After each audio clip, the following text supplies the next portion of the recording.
Welcome to Marci Talks Money and Life with your host, Money Marci. Hello, I am Money Marci. Welcome. I am thrilled to welcome today's guest, Linda Grizely. Linda Grizely is a certified financial planner, a financial wellness speaker, money coach, and proud karaoke enthusiast. She's the creator of MeMoney Method and host of the podcast Real Money, Real Life, where she helps people build a financial life that feels good. She may not be great at golf, but she excels at soaking up sunshine and believes money should feel as good as a day at the beach. Welcome, Linda. Thanks for having me, Marci. I'm excited to chat. I love talking to money people. So tell me, financial planner, how did you get there? Oh gosh, such a long story. I transitioned careers late in life. I was actually transitioning, and I was looking to build a career in a non-for-profit. So I was wanting to make a big impact and help people. And I signed up for a program called the Chartered Advisor in Philanthropy through the American College of Financial Services. It's a mouthful. But basically, it is a designation or a course a series of courses that take you through legacy planning and planning for high net worth and charitable giving, and teaches fund development people from the non-for-profit side on how that works. At the same time, it's through the American College of Financial Services, so it's teaching financial advisors on how to help their clients plan for being philanthropic and charitable giving. So it was this crossover, and that was my entrance into the financial services side of it. And the more that I got into the courses and started talking to people, the more it made sense that I could help people through financial planning. And so that's how I ended up in the world of financial planning. Okay, so you were transitioning though. What had you been before? What was your bag of tricks? Okay, so I have recreated myself more times in my life than I like to admit, but at this particular time, I had come off of a divorce. I got married at 23, or sorry, at 22. Got married at 22, and I was married for 23 years. So I got divorced in over half of my life and most of my adult life being married. And I had started this women's fitness center business that I had, but I had to sell it because I couldn't afford to keep it going being not married and having to support myself because it was just a startup still. So I landed a job that I thought was like going to be my dream job, and it ended up not being my dream job. I loved the job itself, but the environment that I was in was not a great one. So I left that, and that's when I was like, okay, what do I really want to be? Who do I want to be? What do I want to do? And that's where I had the idea, like, yeah, I really want to help people somehow. And so that is how I started down the path of looking for something in non-for-profit. But during that time, what actually happened was, to get more specific, when I left that job, newly divorced, my first, like, back in the full-time workforce, like actual W-2 job, because I worked plenty of time on my own business, but I I left that job without a plan, and I walked away from it not knowing how I was going to survive, right? I went back to school. So I walked away without having an income, spending money to go to school. I did some things, like I cashed in a small retirement fund and I took out a home equity loan on my house. Now, these aren't necessarily things I recommend. I was not a financial planner or didn't know anything about finances then. I mean, it worked great for me because I knew that I needed to take like a really bold step to get my life to move forward. Because working at the job I was working at, even though I thought it was going to be my dream job, I wasn't making enough money to survive. Like, I was still going backwards even when I was working. I have two kids still at home. They're with me half the time, but I have to have a house that they can live in, and I have to help pay for things for them. And luckily I didn't have a deadbeat ex or anything. Like, he was contributing, but it was still a lot. Like, having your own household is a completely different experience than sharing expenses with other people. So anyway, was going backwards and just knew that if I was really going to make a change in my life, that I needed to do something drastic. And that's what I did. I quit. I went back to school, and yeah, it was an adventure. Wow, yeah. So I love to hear how people ended up where they were, what was the thing that started them and what backgrounds they came with. So you really came from a totally different non-financial background, though you had run your own business, so you had some hopefully financial understanding, and then by looking to find where you could fit in a nonprofit that ended up steering you toward Yeah. toward the accounting and financial. Yeah, well, and I had other prior experience from like before like in my early years, I had a career in real estate and in title insurance and also in 1031 tax deferred exchanges. So I had a lot of knowledge already about real estate and property and tax valuation and how taxes work. So I had a lot of that, which was a good basis for getting started in financial services. So it actually made a lot of sense because I already had some of that knowledge in there. Okay. So it wasn't as wildly speculative, oh, as it Right. might have been, but still, well, Yeah. that's cool. It's so important for people to realize that you can pivot, you can change your career. You don't have to do that at 20 years old or 25 years old. You can be whatever age you need to be when it's time for you to pivot. You just have to invest the time and the effort in yourself to move forward. Absolutely. I got my bachelor's degree. I might have been 48 or 49 when I actually got it. And then I got my master's degree over 50. So yeah, never too late. Never too late. I love that. And then tell me about this MeMoney method that you created.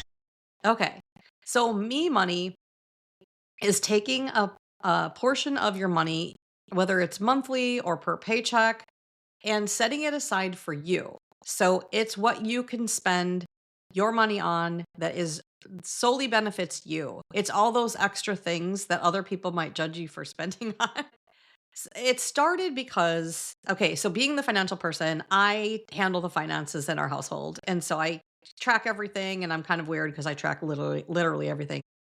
And my husband, we're in a blended marriage, so we got married older and we've got, blended adult children and some grandchildren now and everything. But, we never really answered to each other for money. We just kind of still did our own thing.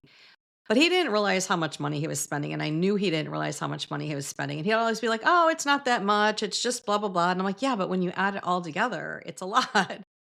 So I told him, I was like, I'm putting you on a budget and I'm giving you this amount of money to spend, per paycheck.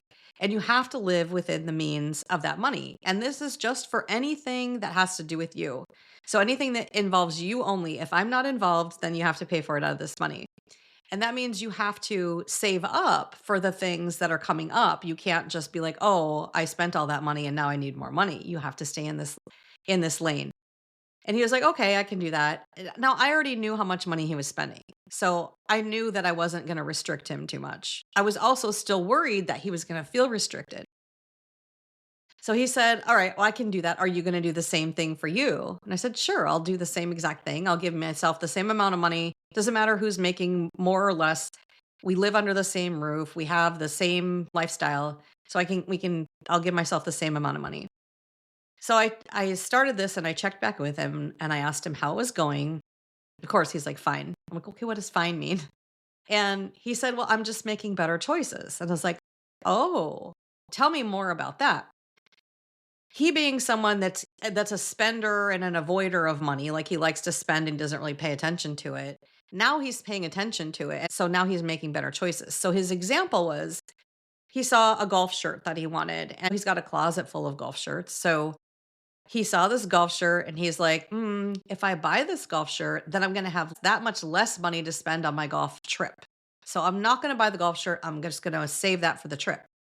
And so I asked him, I said, "Well, do you feel bad that you don't have the shirt?" He's like, "No, I don't need this shirt. I don't feel bad about that shirt." I'm like, "Do you want to go back and get it right now? If I said you could go buy it?" He's like, "No, I don't need it." So, but he would, and I said, "Would you have bought it and you would have gone on the trip if I hadn't given you this money?" He's like, "Yeah, I would have done both."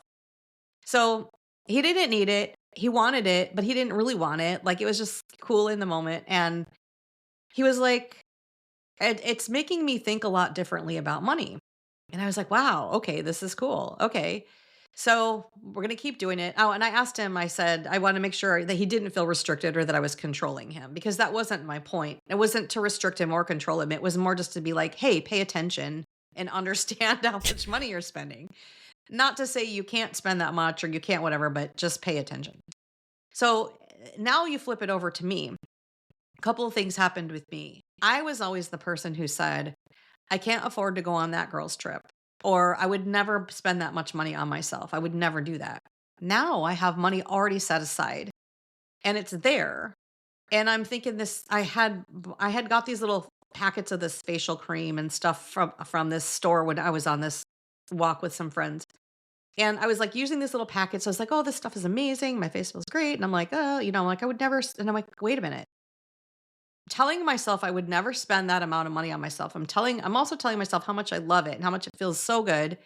And it's like makes my face feel amazing. And I'm like, why wouldn't I? I have the money.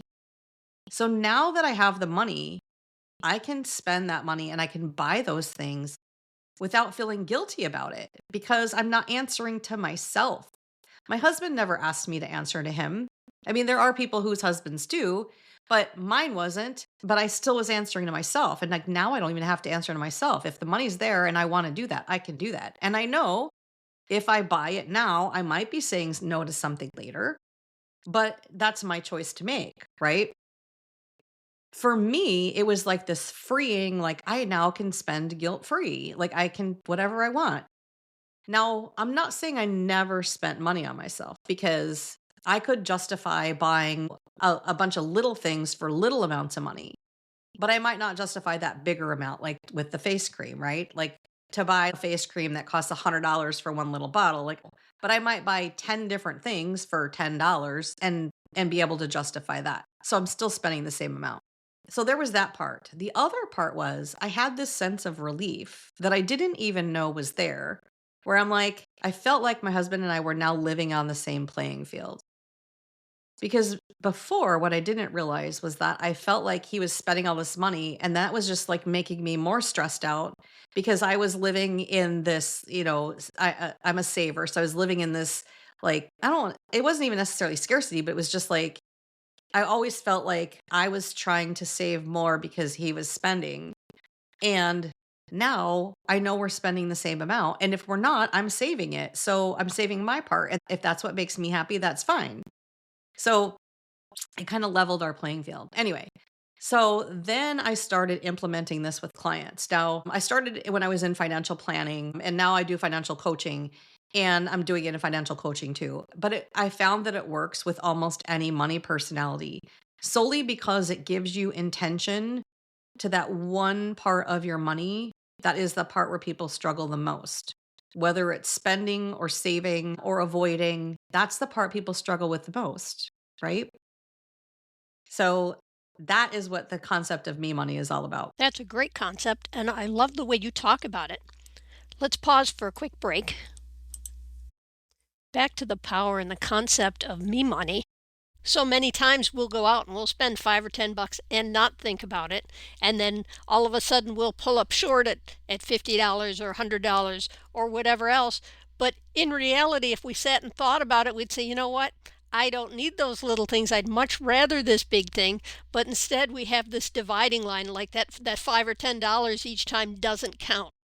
Yeah. By setting up that guideline. So would you suggest people use that as like they come up with a weekly amount for themselves, a monthly amount? What kind of timeline do you have for that set amount? Whatever works for them. What works for my husband and I and most of my clients is to do it per paycheck because that way when their paycheck comes in, then they're just pulling that money amount on each paycheck. So they're giving themselves a paycheck out of that paycheck. And like with my husband and I, we did it for one of our specific paychecks instead of, because we both have paychecks then. But like with the one paycheck went to that, right? So every time that paycheck came, and a lot of payroll companies have it where you can set a certain amount to go to different accounts. So we actually had it set up at the time when we originated it, where it was coming out of one of our paychecks directly into separate accounts for us so that our me money just went into those accounts. So there wasn't actually a transfer happening. Um, And so that's usually the way. It's either per paycheck or monthly is the way that other people usually prefer to do it. And how to come up with the number is a question that I get asked a lot. The easiest way to come up with a number is just to track your expenses for a couple weeks and come up with a number and then start there. But keeping in mind that you have to factor in seasonal type things or one-time things like events. Like if you like to go to concerts or shows or go on trips or whatever, you need to factor those in and come up with a monthly amount that like escrows for those, so to speak, as you go so that you have it saved up. And I think that starting with a number and then seeing how it goes and then modifying over time works well. Now, I was already tracking everything, so I already knew what our number was. It was easy for me to come up with. And then if you are someone who's a saver or a security seeker who tracks everything, you probably already know what that number is. And then you can just figure that out. And then if you're not and you want to start leaning into it, you can start doing analyzing your cash flow, just like you would when you first go in to see a financial planner or advisor or coach. You come in and they would say, okay, what are you bringing in? How much is coming into your bank account and what's going out of your bank account, right? That's cash flow. So analyzing your cash flow, there's usually a gray area, and that's a lot of where the me money is. Like you have no idea where that money went.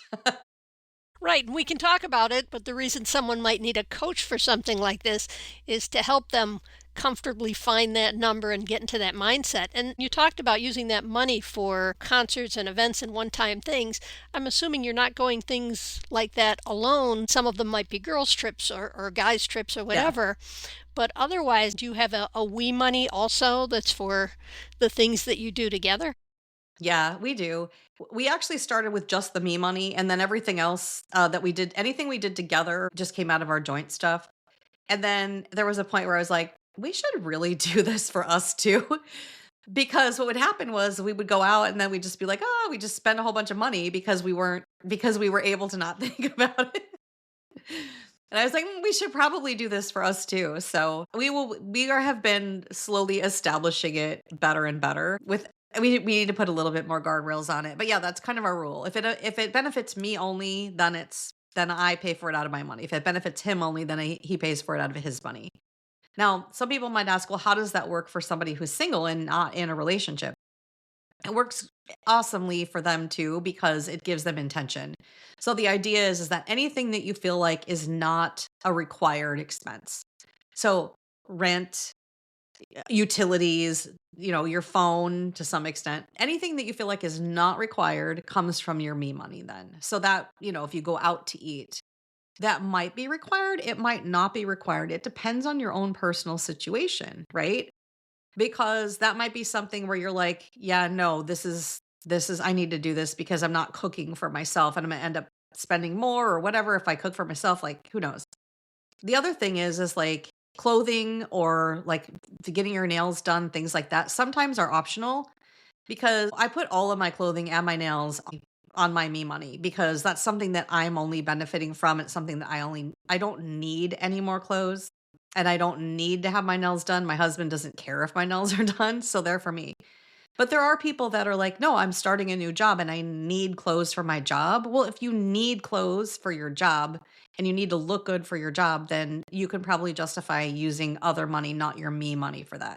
But if you've got a closet full of clothes that's perfectly good for your job and just want something more, then that should probably come from your me money. So there are things that are negotiable or whatever when you come to it, but that's the idea behind it is just to put intention around the things that you're spending on yourself. That's awesome. And I'm assuming that most of the times when you're talking to people, you're checking in on their debt, you're checking in on their emergency fund, on their retirement fund, or whatever other savings and things they have to make sure that they're not shorting out of those longer term things they need to finance their me money. Exactly. Yeah. And I say there's an easy way to just start doing it. I actually have a course on it where you can go through the course and learn about it if you don't want to be coached on it or anything, but it teaches you what your money personality is. There's a money personality quiz that you can actually take without taking the course too, but what your money personality is, how that affects you, how me money can help you. how to set it up the easy way, and then how to set it up the hard way and go through like an actual cash flow. So the course takes you through all of that and helps you understand all of it. But I mean, I'm giving away the secret sauce. Like I don't this want is you how to you give do away it. everything. This is how you do it. But if you want some help getting through it, then you can take the course or you can hire a coach or any money person can help you with understanding how that works. Right, and I will be sharing Linda's links are in the show notes so that they are all available so that you can check her out. Let's talk about failure. Let's do it. Why do most budgets fail? They fail because they're not taking into account the person and their personality. So if you think of like my husband, who was a spender and an avoider, right? He's kind of on the cusp there. And when I say spender and avoider, some people might think those sound like bad things. There's no wrong money personality. It just means that you have to understand what your money personality is and work with it. So if you take that person and you say, I'm going to make you pay attention to everything in your budget. You need to do all these things that are very restrictive. You can only spend this much on groceries. You can only spend this much on going out to eat. You can only spend this much on this much on that. And you're really like paying attention to every dollar. Well, that person who's an avoider or a spender is just going to feel like it's so against who they are naturally. And they're just going to stop doing it. They're not going to do it. Now, if you're a saver or a security seeker, a person who really likes a plan for everything, you might be able to stick within that budget. You might be able to do that a little bit easier. A security seeker definitely, because they want to plan for everything and they want to know that everything is planned for. So it's harder for them to spend money on themselves too, which is why you have to have the line item for you if you're doing a budget, the MeMoney line item. So the idea is that you have to find what works for you. So doing a budget with a spreadsheet and all the numbers and the exacts and tracking it, that's a security seeker personality that's going to be successful with that. That's not going to work for someone who is a spender or an avoider or even a risk taker, because it's just going to go thoroughly against everything that they are at naturally.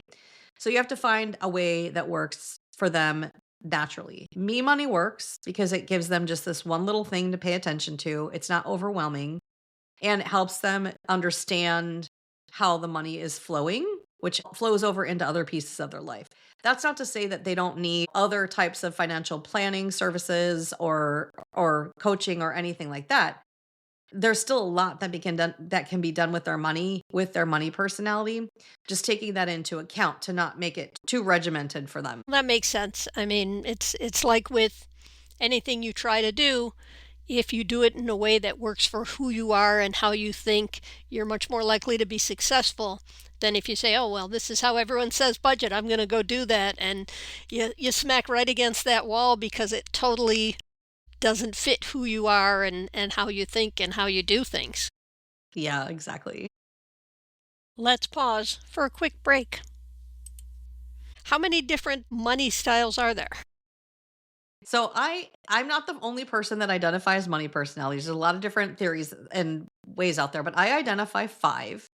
On one end, you have the security seeker, and then you have the saver, and in the middle, you have the avoider, and then you have the spender, and then you have the risk taker. So there's 5, avoider being in the middle, not paying attention to it. The saver and the spender being like, I just lean towards that. Like I said, I'm a saver. I still spent money on myself.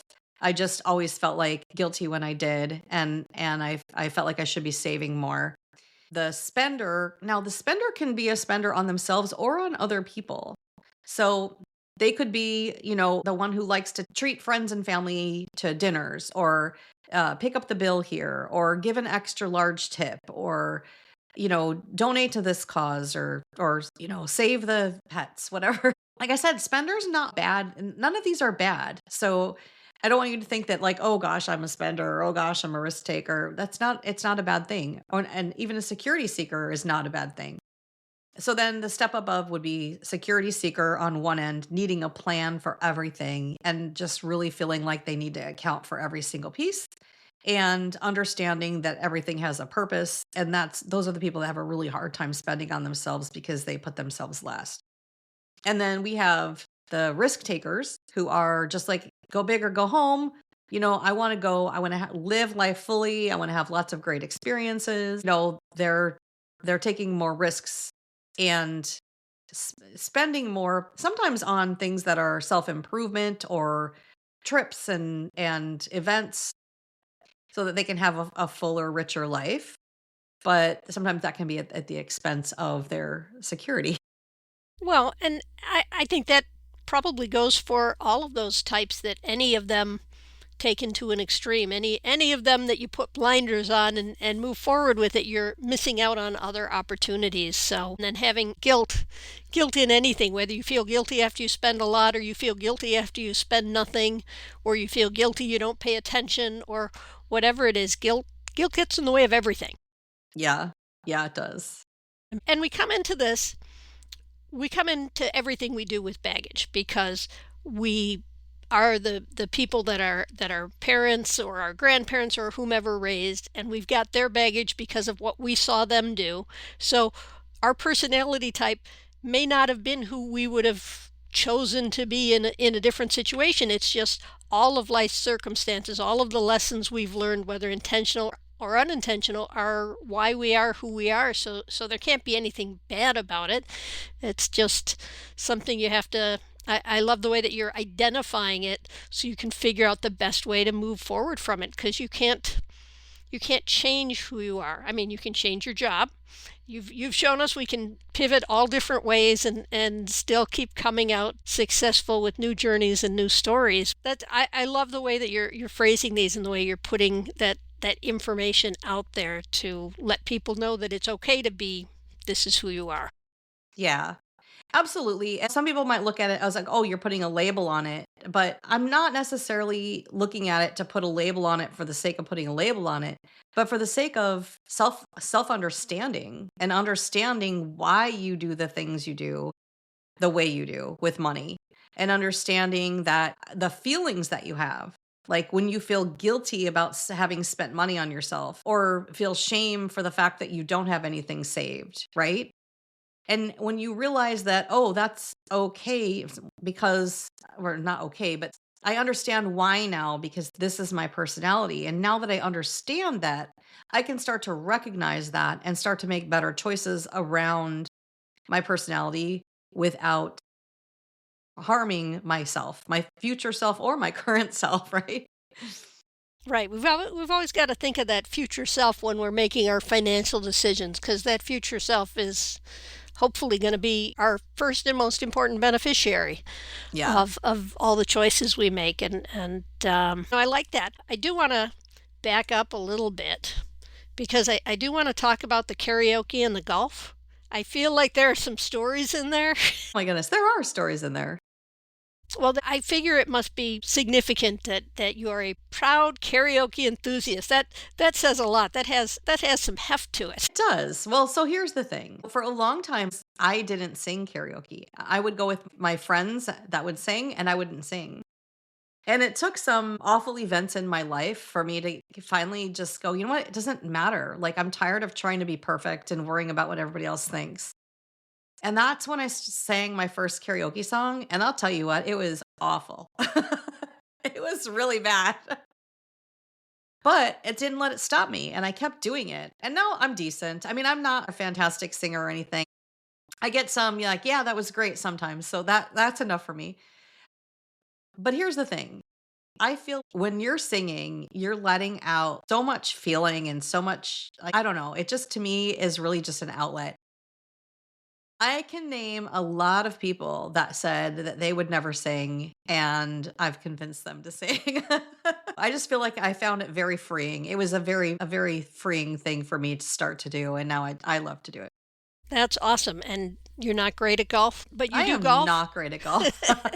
I also started golfing late in life. I started golfing in my late 40s, and I have a really high handicap, but so you can, if you want to put me on a team that you need a high handicap for, I'm good. But I love it because it gets me outside, it gets me outdoors and something active to do.